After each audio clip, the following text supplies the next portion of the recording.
నా క్లినిక్‌కి రీసెంట్‌గా ఒక కపుల్ వచ్చారండి. వాళ్ళు ఏదో మాట్లాడుకుంటున్నారు. ఇంకా పాపం నా కోసం వెయిట్ చేస్తున్నారు. వాళ్ళలో వాళ్ళు మాట్లాడుకుంటున్నారు. అయితే వైఫ్ అడుగుతోంది, "ఏవండీ మనం ఎలా అయినా ఈసారి ఇల్లు కట్టుకోవాలండి. ఎంత తొందరగా వీలైతే అంత తొందరగా ఇల్లు కట్టుకోవాలి" అంటే దానికేమిటి మన శ్రీనివాస్ ఉన్నాడు కదా! నా క్లాస్‌మేట్ ఇంజినీర్. వాడి చేత ప్లాన్ గీయించేస్తున్నాను. ప్లాను ఒక 2, 3 నెలల్లో ప్లాన్ రెడీ అయిపోతుంది. ఆ తర్వాత మెల్లగా మనం ప్లాటు 1, 2 సంవత్సరాల్లో ప్లాట్ కూడా కొనేద్దాం.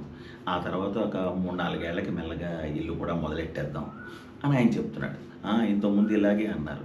స్కూటర్ కొనండి అంటే ముందు హెల్మెట్ కొన్నారు. ముందు హెల్మెట్ కొన్నారు. ఇప్పటి వరకు స్కూటర్ లేదు. 3 ఏళ్ళు అయింది హెల్మెట్ కొని. ఇప్పటి వరకు స్కూటర్ లేదు.